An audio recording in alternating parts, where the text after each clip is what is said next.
Bismillahirrahmanirrahim. Alhamdulillahirabbil alamin. Wassalatu wassalamu ala asyrafil anbiya wal mursalin sayyidina wa habibina wa maulana Muhammadin wa ala alihi wa sahbihi ajmain. Mengenai takabbur, maka ia merupakan kelakuan yang merusak.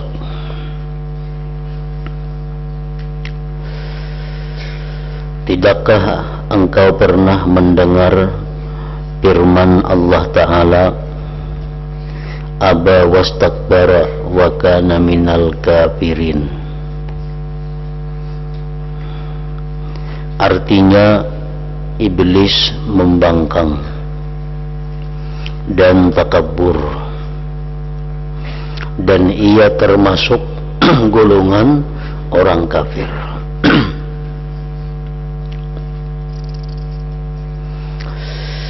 Pekerti jelik yang satu ini, perilaku yang jelik yang satu ini takabbur, tidaklah seperti pekerti-pekerti jelik lainnya yang membuat cacat amal dan merugikan masalah-masalah cabang agama. Tetapi pekerti takabbur ini membahayakan masalah pokok agama iman, membuat cacat agama dan i'tikad.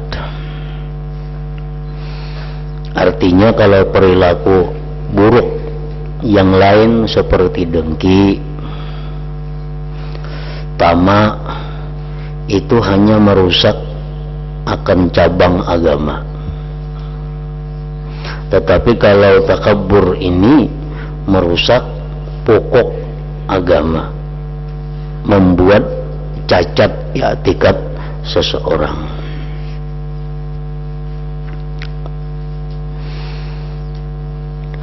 Apabila kelakuan ini, takabbur itu menjadi kuat dan menguasai, tidak lagi bisa memperdapati kebaikan. Wal'iyadzu billah, dan berlindung dengan Allah daripada sifat takabbur ini. Takabbur itu ta'rifnya adalah tardul haq wa ghamsun nas.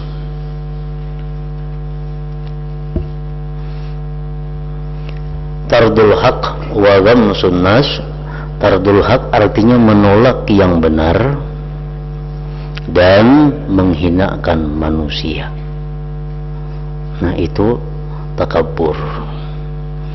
Menghinakan manusia baik dengan perkataannya, baik dengan tingkah lakunya, baik dengan tulisannya, baik dengan matanya, baik dengan kaki tangannya.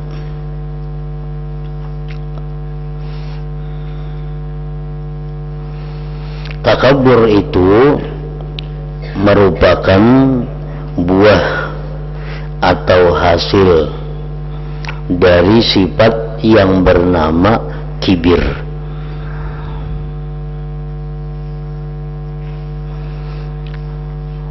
Tidak ada takabbur kalau tidak ada kibir itu.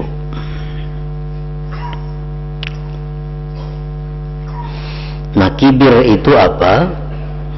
Kibir itu merasa dirinya lebih mulia daripada orang lain, merasa dirinya lebih suci daripada orang lain, atau merasa dirinya lebih hebat daripada orang lain, atau merasa dirinya lebih terhormat daripada orang lain. Itu perasaan yang dinamakan kibir. Dari sifat kibir itu lalu timbul takabbur, menolak kebenaran, menghinakan manusia.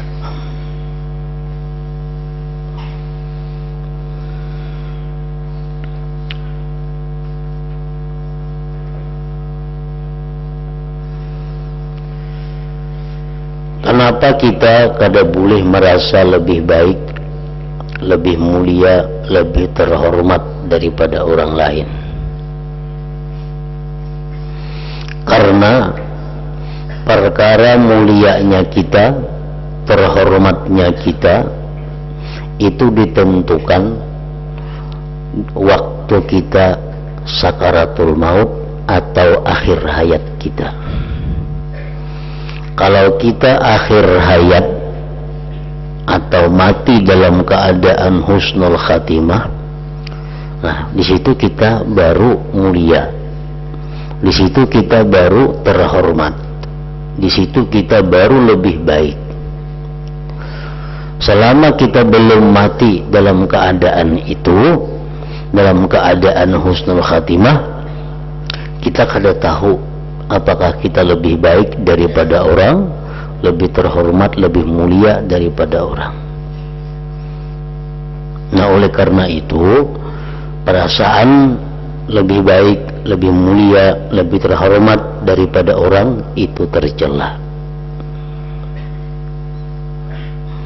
Nah, kalau sudah kita berada di surga, ayuha kita merasa lebih baik daripada orang yang di neraka situ. Itu sudah pasti. Nah, sedangkan kita masih dalam dunia, masih dalam keadaan seperti ini, kita belum tahu akhir hayat kita, apakah kita ini orang mulia atau orang yang hina.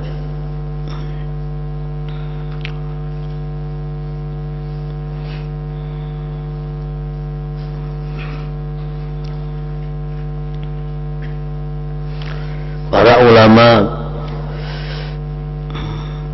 telah meneliti dari mana perasaan baik, perasaan mulia itu timbul di dalam hati kita. Dari mana datangnya perasaan kita ini terhormat daripada orang lain.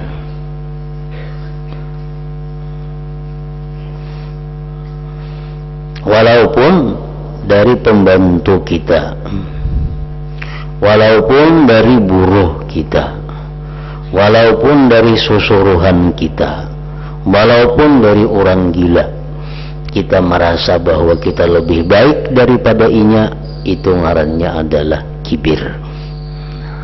Karena akhir hayat kita belum tahu kita akan lebih baik daripada inya atau inya lebih baik dari kita. Kita kada tahu menjelang akhir hayat itu.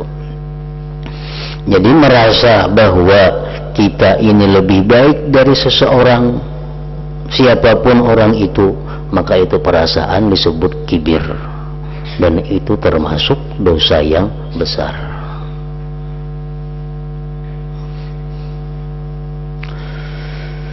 Nah, jadi para ulama tadi telah meneliti di mana kebiasaan itu datangnya perasaan lebih baik, lebih terhormat, lebih mulia daripada orang lain. Penyebab pertamanya bisa datang dari ilmu.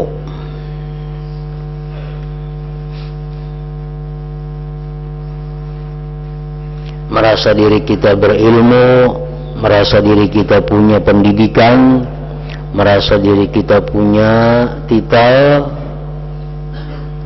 lalu kita merasa bahwa kita ini lebih mulia daripada yang lain.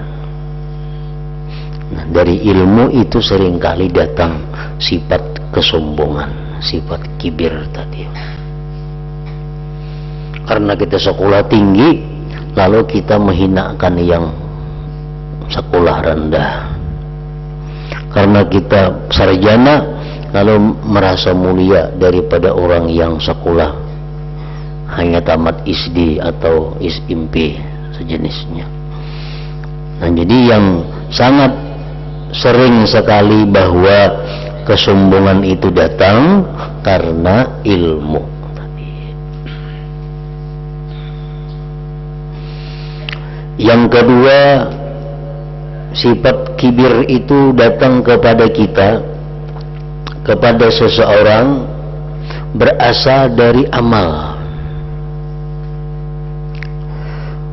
Dari amal, inya merasa dirinya ini pak ibadat, merasa dirinya ini banyak amaliyah,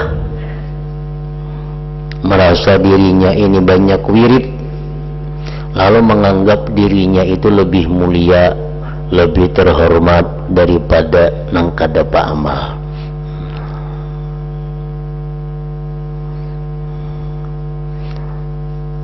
Nah, itu satu kesalahan. Yang ketiga, di mana kesombongan itu datang berasal dari nasab, dari keturunan. Merasa diri ini keturunan orang alim, merasa diri ini keturunan orang mulia, merasa diri keturunan bangsawan, lalu menganggap dirinya lebih mulia daripada orang biasa. Nah, ini kesombongan. Abahku alim, kaiku alim, datuku alim. Nah, apalagi datu itu alim sampai ke Nabi Adam alim, macam kada. Nah, lalu merasa diriku lebih hebat daripada yang lain. Jadi dari keturunan itu seringkali membuat orang sombong.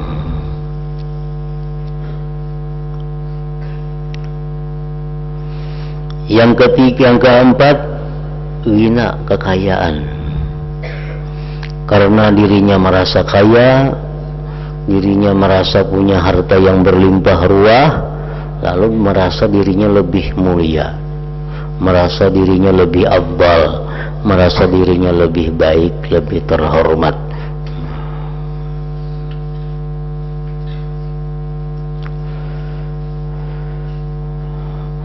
Yang kelima, kuwah, kekuatan. Merasa dirinya lebih kuat. Baik kuatnya itu karena kuat tenaga, atau kuat itu karena kuatnya kedudukan atau pangkat jabatannya, lalu merasa bahwa dia lebih baik, dia merasa lebih mulia dari orang lain. Nah, di situ pintu-pintu di mana kesombongan datang.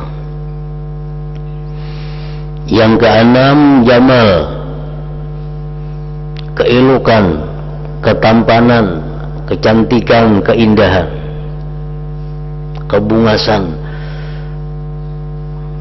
Merasa dirinya itu paling bungas di kampung itu, lalu inya merasa paling mulia, paling hebat, paling harap. Ada hakon bakawan bila ada bungas kawannya. Kenapa? Karena merasa dirinya baik.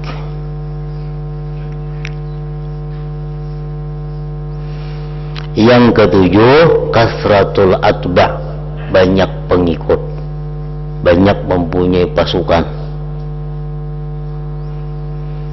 Nah, itulah penelitian para ulama-ulama kita yang dahulu, di mana datang kepada kita pintu kesombongan melalui itu tadi. Nah, oleh karena inya itu merasa kibir, timbul takabur. Nah, jadi takabur ini anaknya oleh kibir, anaknya. Ghamsun nas, tardul haq wa ghamsun nas, menolak yang benar, menghinakan manusia. Nya kada kawan menerima nasihat kalau nasihat itu datang dari kawan. Nya kada mau menerima nasihat kalau nasihat itu datang dari orang yang lebih di bawah. Ini akan menerima nasihat kalau yang menasihati itu orang yang lebih terhormat daripada dia. Nah, ini takabur, tardul hak, menolak kebenaran. Bahayanya kesombongan, bahayanya takabur bukan hanya merusak cabang agama, tetapi merusak akidah. merusak iman.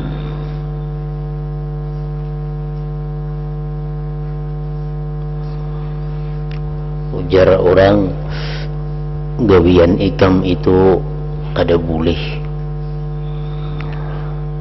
jangan lagi macam itu. Bah, ada kawa kok. Siapa kamu mengerti aku atau kugawi? Nah, ini menolak kebenaran. Ujar orang, itu kami melarang ikam mangka itu karena Quran. Allah Ta'ala melarang, jangan macam itu. Rasulullah melarang, ikam jangan macam itu. Nang siapakah? Waktu aku ada hendak tuh bang. Nah, ini merusak iman, membuat inya kafirin, menjadi orang kafir. Itu akibat dari kesombongan. Dinasihati dalam hadis ni Rasulullah mengatakan ikam jangan nangka itu kada baik. Itu Quran pulang mengatakan ikam kada bagus macam itu. Salah ni Quran ayatnya ini kada kawan ang Quran enggak napa pokoknya kok kada hendak. Nah, karena kesombongannya. Jadi masalah sombong bukan hanya merusak cabang agama, tetapi i'tikad, akidah. Iblis contohnya aba wastakbara wa kana minal kafirin. Maka afat atau bahaya yang timbul dari kelakuan sombong itu pada pemiliknya paling sedikit ada 4, yaitu 1, terhalangnya perkara hak dan kebutaan hati, tidak bisa mengetahui ayat-ayat Allah serta tidak dapat memahami hukum-hukum Allah. Nah, orang yang sombong itu dihalang Tuhan, dihijab Tuhan, kada bisa inya itu memahami hukum Allah.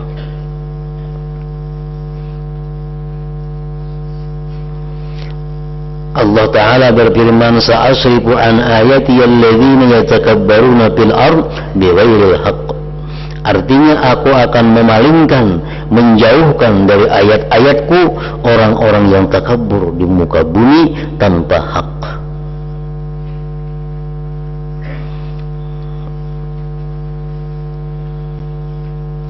Dan firman Allah Ta'ala, kadzalika yatba'u Allahu 'ala kulli qalbin mutakabbirin jabbar. Artinya demikianlah Allah mematri, menutup setiap hati yang takabur lagi kejam. Orang yang takabur dipatri Allah hatinya daripada kebaikan, daripada nasihat, daripada ilmu.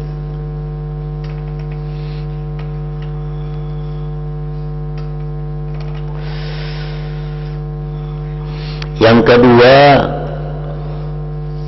bahayanya daripada takabur itu mendapat kemurkaan dan kebencian Allah. Allah Ta'ala berfirman, innahu la yuhibbul mustakbirin. Artinya sungguh Allah tidak menyukai orang-orang yang takabur.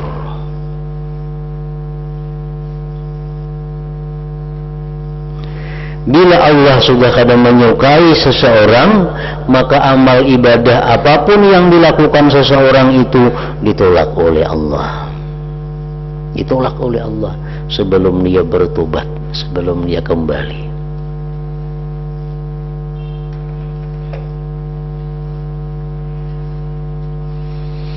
Innahu la yuhibbul mustakbirin. Allah tidak menyukai orang-orang yang takabur.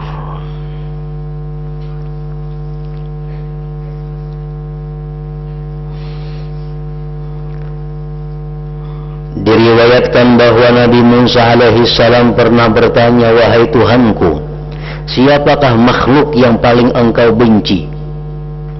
Allah Ta'ala berfirman, orang yang takabur hatinya, orang yang merasa hebat, orang yang merasa dirinya lebih mulia dari orang lain, kasar lisannya,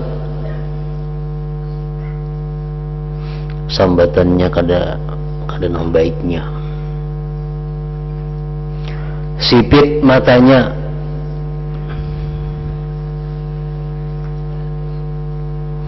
artinya tidak bisa menangis. Kada mau menangis terhadap kesalahan, terhadap dosa yang pernah dilakukannya. Pelit tangannya, kikir, bakhil, dan jelek akhlaknya. Nah, itu orang-orang yang tidak disukai Allah. Yang pertama, orang yang takabur hatinya tadi.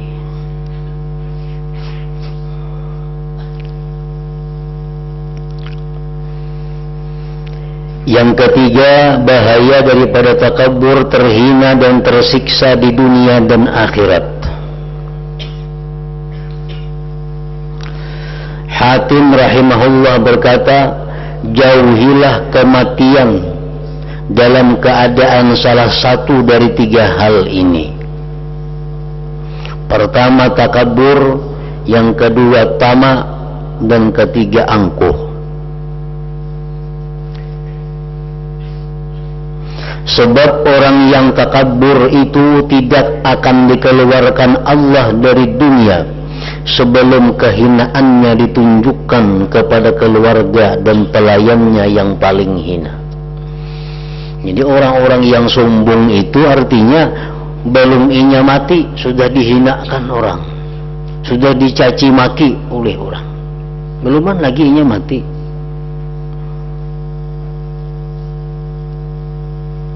Nah, orang yang sombong itu tidak akan dikeluarkan Allah dari dunia sebelum kehinaannya ditunjukkan kepada keluarga dan pelayannya yang paling hina.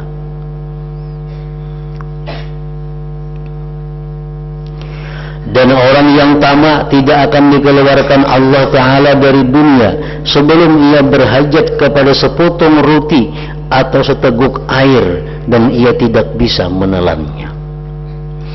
Artinya orang tamak itu orang yang mati dalam keadaan kelaparan, kehausan. Sedangkan orang yang angkuh tidak akan dikeluarkan Allah dari dunia sebelum diguling-gulingkan kepada air kencing dan kotorannya.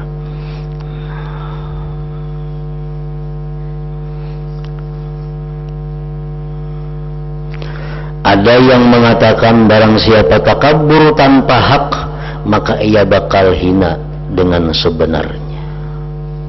Takabur tanpa hak artinya takabur nang kada bujur.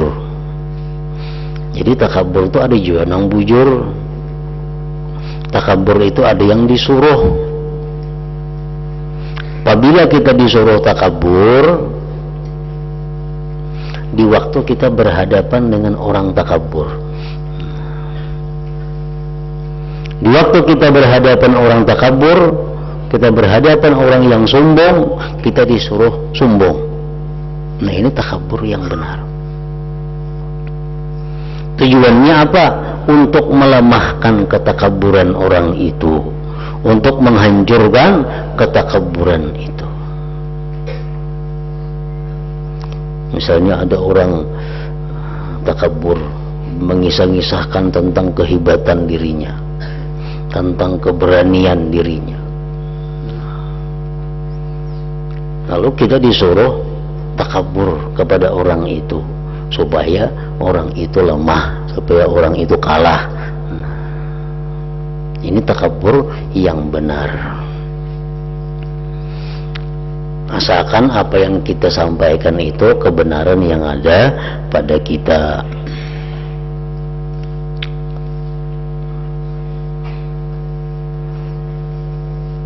Misalnya orang sombong dengan ilmunya, nah ini bebadah bahwa aku ini hafal ini, aku hafal itu, semuaan kadang samanya dengan aku aja saya pun hafal, nah, umpamanya ujarnya. Nah kita, sedangkan kita lebih banyak daripada inya hafalan-hafalan, nah kita disuruh lebih daripadanya. Banyak aku pada ikan kan tigaannya hafal, aku 8. Untuk mengalahkan ketakaburannya itu. Orang yang berbeda kuat, berbeda jagau. Aku pernah mempiling si anu si anu toko tampiling, si anu toko makan, balik-balik ngecam bunuh sudah 5 nang ku bunuh, aku 12 nang ku bunuh. Nah makanya asal bujuran disuruh kita menyembungi orang yang sombong itu takabur yang benar ngarannya. Yang dicela ini takabur yang kada benar tadi. Yang keempat, bahayanya takabur mendapat bagian neraka dan siksa di akhirat. Sesuai dengan apa yang diriwayatkan bahwa Allah Ta'ala berfirman dalam hadis qudsi, Al-kibriya'u ridai wal 'azamatu izari faman naza'ani fi wahidin minhuma adkhaltuhu nara jahannama. Maksudnya sifat besar adalah sifatku, jar Tuhan. Tuhan yang punya sifat besar itu dengan namanya Al-Kabir. Juga keagungan adalah sifatku dengan namanya Al-Azim. Karena itu barang siapa merebut salah satu di antara keduanya dariku, maka aku akan memasukkannya ke neraka jahanam. Itu sifat Allah.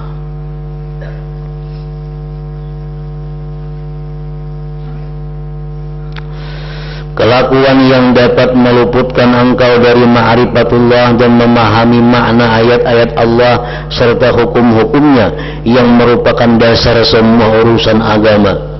Lagi pula dapat menimbulkan kemurkaan Allah kepada engkau, kehinaan dunia dan neraka di akhirat itu. Tidak seyogianya bagi orang yang berakal melupakan begitu saja.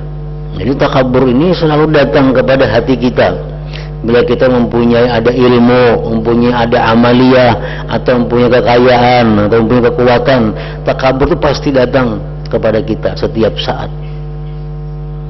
Nah, bila kita waspada, kita menyadari, oh aku ini takabur pun macam ini, aku salah kalau macam ini, aku minta ampun kepada Allah. Nah, jadi hati kita selalu diawasi, dijaga daripada sifat takabur ini.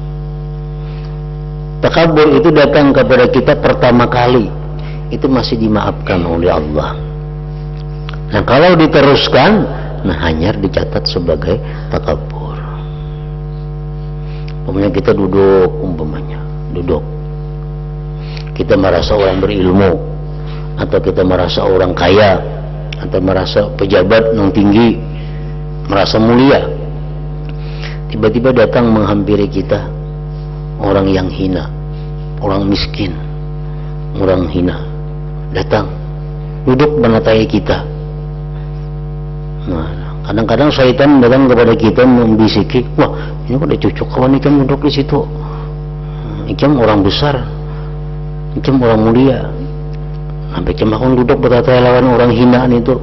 Nah, itu bisikan syaitan datang kepada kita, mesti kita lawan, mesti kita ubati. Kalau kita rusakkan bisikan itu, membawa kita kepada kesombongan tadi.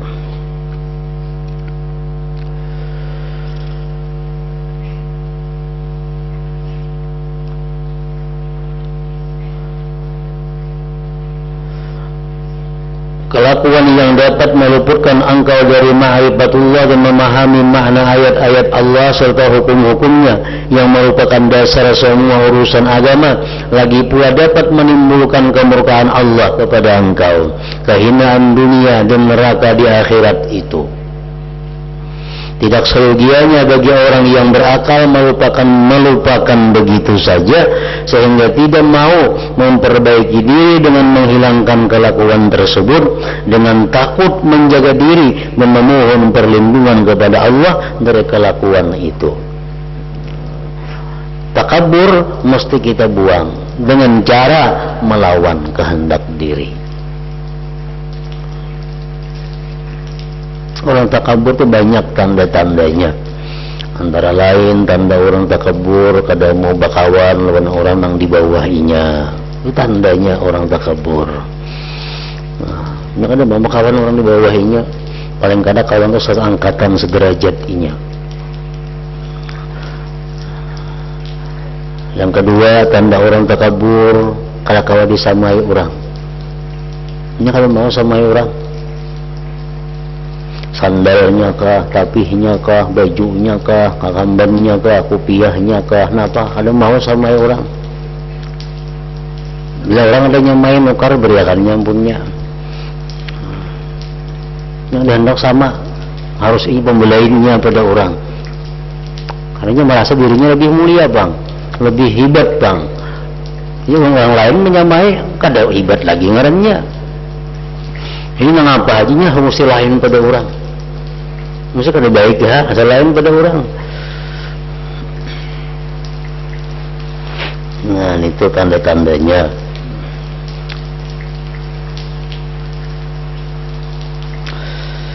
Semoga Allah berkenan menjaga kita semua dan memberikan pertolongan dengan anugerahnya. Amin ya rabbal alamin.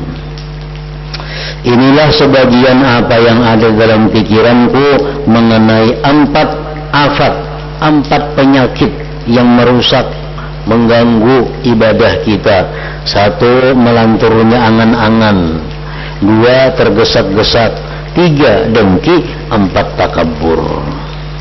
1 saja diantaranya sudah demikian jelek, apalagi keempat-empatnya.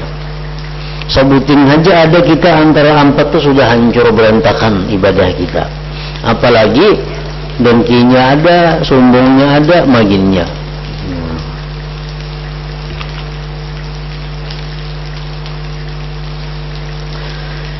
Jika engkau berkata apabila masalahnya demikian, yakni afat penyakit 4 macam pekerti ini dan kewajiban menjaga dirinya, maka tidak boleh tidak harus mengetahui hakikatnya dan ta'rifnya. Karena itu terangkanlah hal itu supaya aku mengetahui bagaimana cara menjaganya.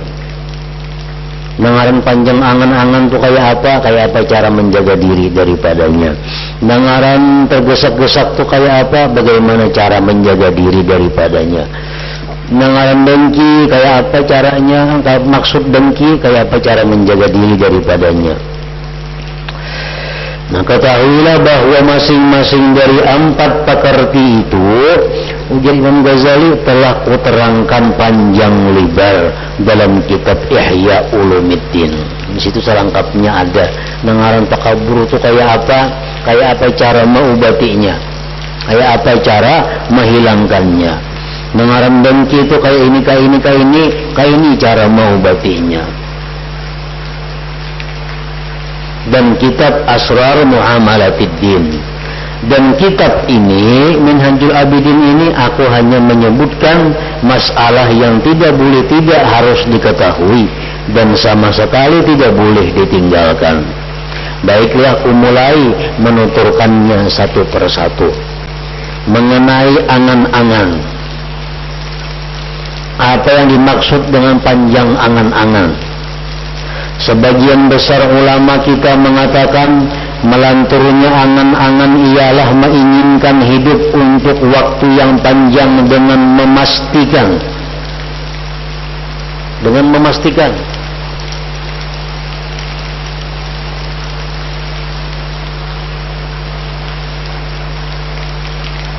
Sudah panjang angan-angan, walaupun hari itu juga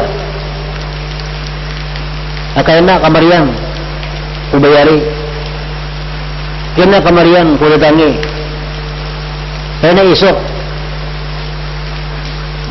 Memastikan itu ngarannya panjang angan-angan, dan itu dosa.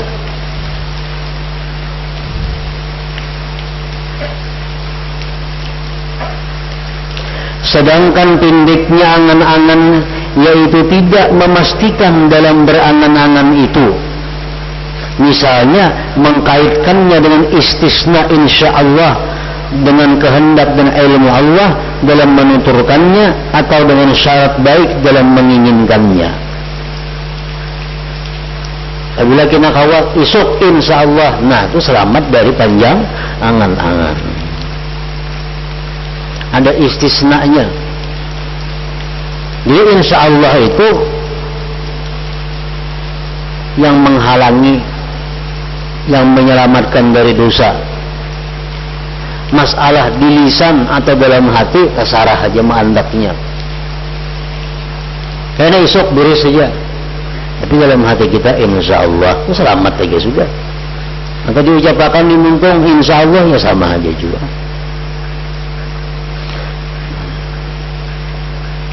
Dengan demikian bila engkau menyebut-nyebut hidup engkau umpamanya, aku masih akan hidup sesudah tarikan napas yang kedua, atau jam yang kedua, atau hari yang kedua dengan memastikan, maka engkau dinamakan orang yang melanturkan angan-angannya. Hal ini merupakan maksiat, karena yang demikian berarti memastikan perkara gaib. Berdosa itu.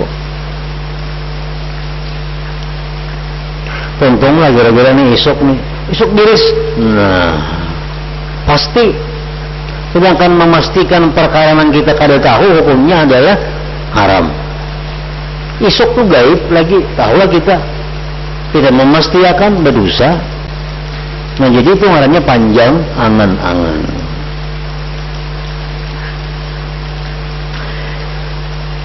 Jika engkau membuat kait, mengikat artinya angan-angan itu dengan kehendak Allah dan ilmu Allah, lalu engkau berkata aku akan hidup insya Allah, berarti engkau keluar dari hukum angan-angan dan bisa disifati sebagai orang yang meninggalkan angan-angan.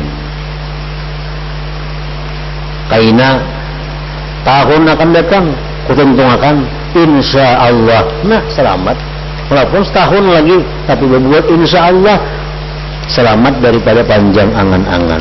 Jadi semacamnya wajib kita berinsyaAllah itu. Cuma kada wajib dituturkan di mulut. Anda kada dalam hati sudah cukup.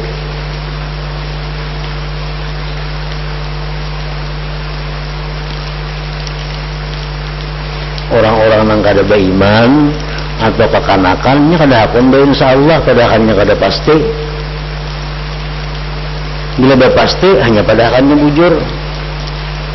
Nah karena insya Allah besok ku bayari, jangan insya Allah biar pasti aja. Nah ya Allah, itu orang kada beriman, insya Allah kada hakoninya. Pasti aja harus insya Allah.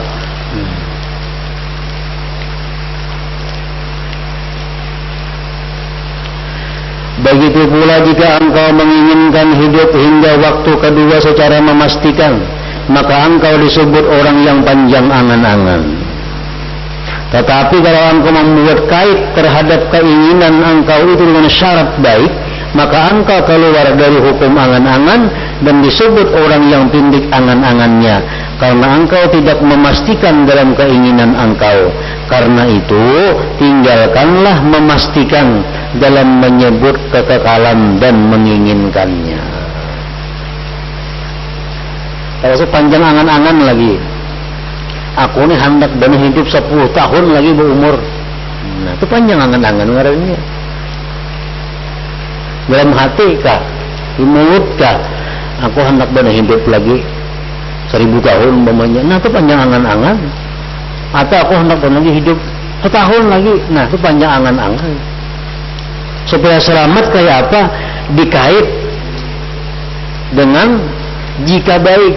Nah kalau dibuat jika baik, selamat dari panjang angan-angan. Contohnya, aku ini kepingin lagi hendak berumur 10 tahun. Jika itu baik, nah selamat daripada panjang angan-angan. Amun ditinggal jika baiknya, panjang angan-angan.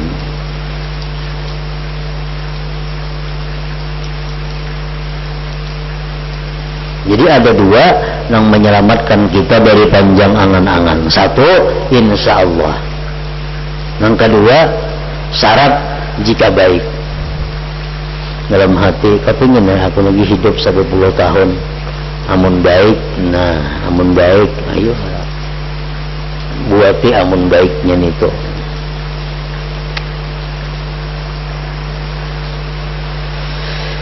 Yang dimaksud menyebut adalah keinginan hati, yakni memantapkan dan menetapkan pada hati untuk meninggalkan perbuatan memastikan itu.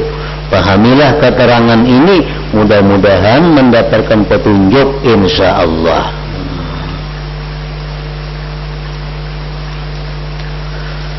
Nah, jadi kada baik kita hendak panjang umur dalam dunia ini. Anda kepingin di umur 10 tahun, 20 tahun hanya mati, kada baik itu. Kalau kada ditambahi, jika baik. Hendak lagi berumur 20-30 tahun, amunnya baik, amunnya membawa kebaikan. Nah, itu selamat daripada panjang angan-angan. Nah, hingga situ kemudian angan-angan itu ada dua macam.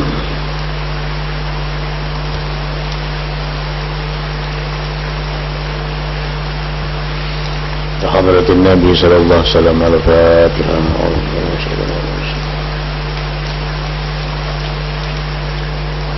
Alladhina an'amta 'alaihim. Bismillahirrahmanirrahim. Alhamdulillahirabbil alamin. Wassallallahu ala sayyidina Muhammad wa alihi wasallam ajma'in. Allahumma ighfir lana ma akhta'na wa ma tahammadna wa ma asrarna wa ma alanna wa ma asrafna wa ma anta a'lam bihi minna antal muqaddim wal mu'akhir la ilaha illa anta. Allahumma anfa'na bima 'allamtana wa 'allimna ma yanfa'una wa zidna fahman wa ilman wa amalan wa hudan wa tawfiqan bi rahmatika ya arhamar rahimin. Sallallahu alaihi sayyidina Muhammad wa alihi wasallam. Alhamdulillah rabbil alamin.